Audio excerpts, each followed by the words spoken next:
Hello students, welcome to our YouTube channel.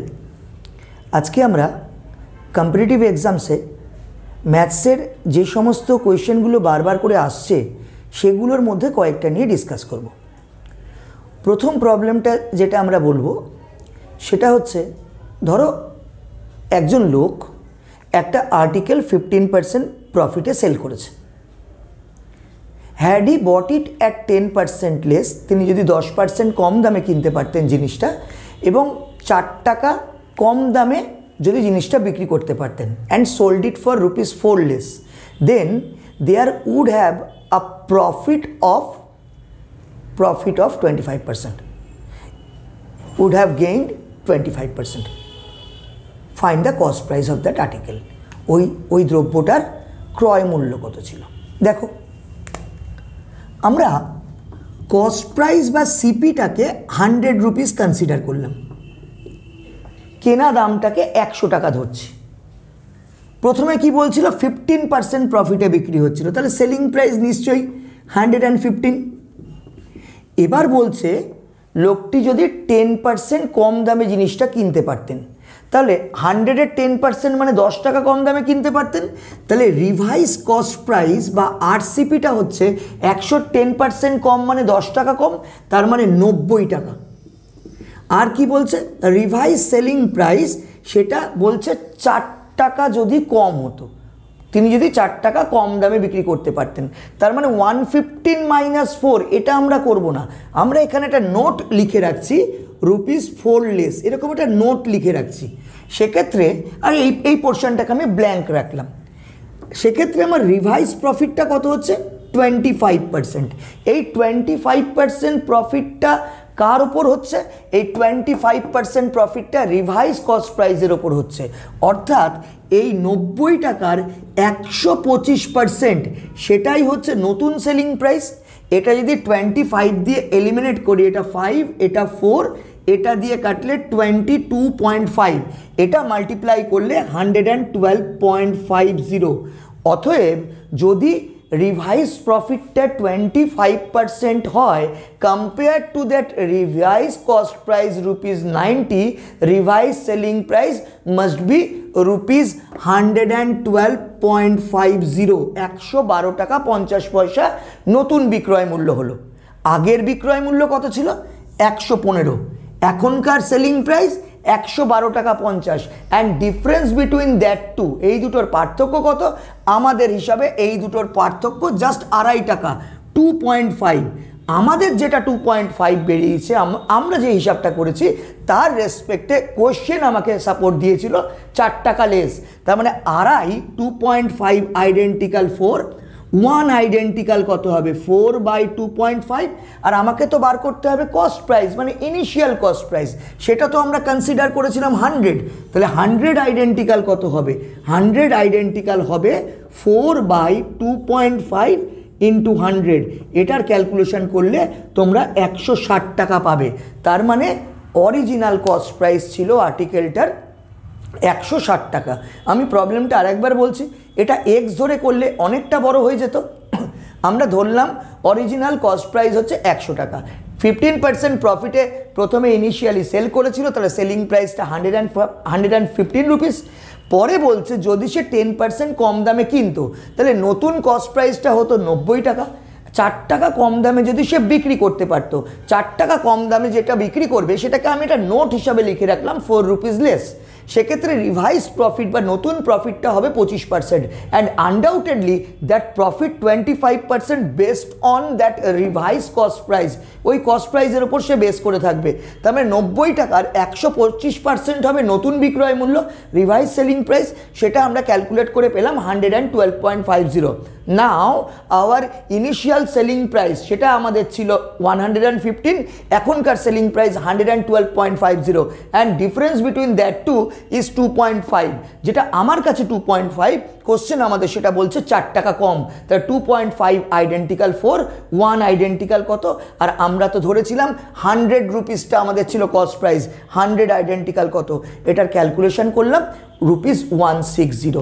এটা অত্যন্ত একটা ইম্পর্টেন্ট টাইপ। এই টাইপটা বারবার করে এক্সামে আসছে, ছোট করে কি করে করা যায় সেটা আমি তোমাদের বললাম, দেখে নাও একবার। আমরা সেকেন্ড যে প্রবলেমটা বলবো সেই প্রবলেমটা টাইম অ্যান্ড ওয়ার্কের ওপর থেকে প্রবলেম। টাইম অ্যান্ড ওয়ার্কের ওপর একটা প্রবলেম। আমরা অল্টারনেট ডেজের অঙ্ক মাঝে মধ্যেই ফেস করি। অল্টারনেট ডেজ মানে কি, এ একটা কাজ একটা নির্দিষ্ট দিনে করছে, বি সেই কাজটা একটা নির্দিষ্ট দিনে করছে, কিন্তু তারা কখনোই একসাথে কাজ করছে না। মানে এ যখন কাজ করছে বি তখন কাজ করছে না, আবার বি যখন কাজ করছে এ তখন কাজ করছে না। এই রকম কম্বিনেশনে যদি কাজটা চলে তাহলে কত দিনে কাজটা শেষ হবে, এই ধরনের একটা টাইপ থাকে। তো ধরো আমি তোমাদের বলছি যে এ একটা কাজ 10 দিনে করে, বি সেই কাজটা 12 দিনে করে। Individually A and be able to complete a job in 10 and 12 days respectively. 10 এবং 12 দিনে করতে পারে। তারা অল্টারনেট ডেজে কাজ করছে। অল্টারনেট ডেজে কাজ করার সময় এটা খুব ইম্পর্টেন্ট যে কে কাজটা প্রথমে শুরু করছে এটা বলে দেবে। ধরো তোমাকে বললো স্টার্টিং উইথ এ কাজটা শুরু করছে, প্রশ্ন হচ্ছে কাজটা কত দিনে শেষ হবে। দেখে নাও, এ একটা কাজ 10 ডেজে করে, বি সেই কাজটা 12 ডেজে করে। স্টার্টিং উইথ এ কে দিয়ে কাজ শুরু হচ্ছে, অল্টারনেট ডেজে কাজ হচ্ছে, কত দিনে কাজটা শেষ হবে।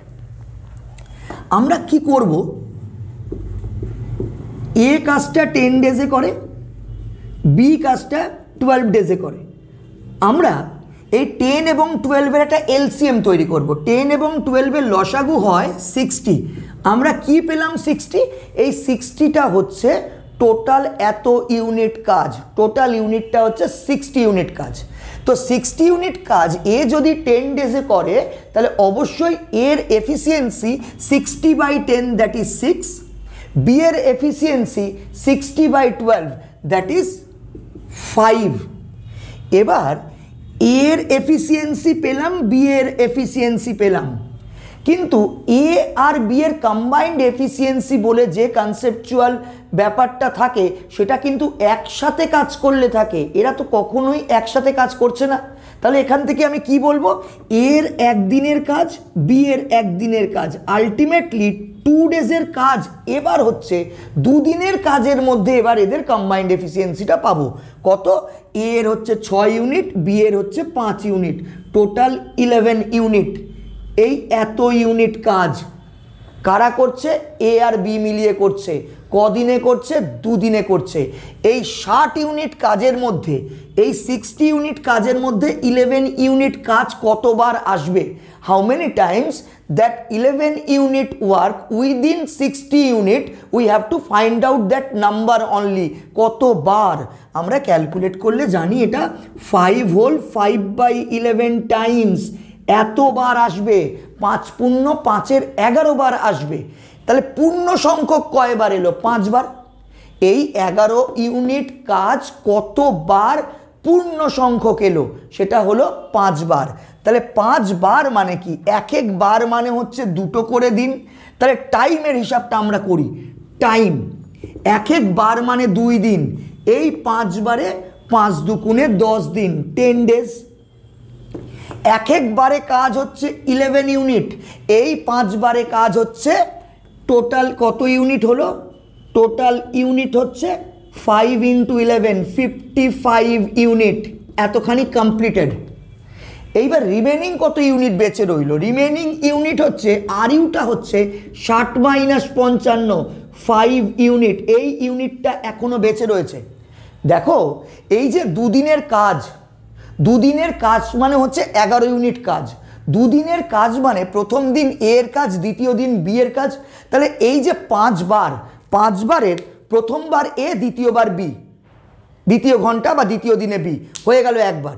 এরকমভাবে 2 বার, 3 বার, 4 বার, 5 বার যেই শেষ হলো, 5 বারের প্রথম দিনটা এর, দ্বিতীয় দিনটা বি, তাহলে কাজটা শেষ করে গেল বি। তাহলে এবার রিমেনিং যে ইউনিটটা আছে 5 ইউনিট, কে এই কাজটা করতে আসবে, কাজ করতে আসবে এ। এ এসে দেখছে, তার মানে আমি বুঝতে পারছি এই রিমেনিং কাজটা করার জন্য আসতে হবে এ কে।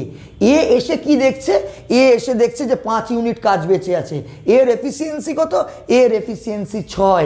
তাহলে ওইটুকু কাজ করতে, রিমেনিং কাজটুকু করতে 5 ইউনিট কাজ করতে সময় নেবে 5/6 ডেজ। তাহলে আলটিমেটলি মোট কত টাইম নিল? আলটিমেটলি টোটাল টাইম এইখানে 10 ডেজ আর এইখানে 5/6 ডেজ, তার মানে 10/5/6 বা 10 হোল 5/6 ডেজে কাজটা কমপ্লিট হলো। আর একবার এক্সপ্লেন করছি, এ একটা কাজ 10 ডেজে করছে, বি একটা কাজ 12 ডেজে করছে, তারা অল্টারনেট ডেজে কাজ করছে স্টার্টিং উইথ এ। তাহলে এর 10 ডেজ, বি এর 12 ডেজ, এর একটা এলসিএম জেনারেট করলাম 60, সেটাই হচ্ছে টোটাল এত ইউনিট কাজ। 60কে 10 দিয়ে ডিভাইড করলে এর এফিসিয়েন্সি পেলাম 6 ইউনিট, বি এর এফিসিয়েন্সি পেলাম 5 ইউনিট। এ আর বি এর দুদিনের এফিসিয়েন্সি কত? 1 ডে করে 2 ডেজের এফিসিয়েন্সি হচ্ছে 11 ইউনিট। 60 ইউনিট কাজের মধ্যে 11 ইউনিট কাজ কতবার আছে? 5 হোল 5/11 টাইমস। পূর্ণ সংখ্যক কতবার? পূর্ণ সংখ্যক 5 বার।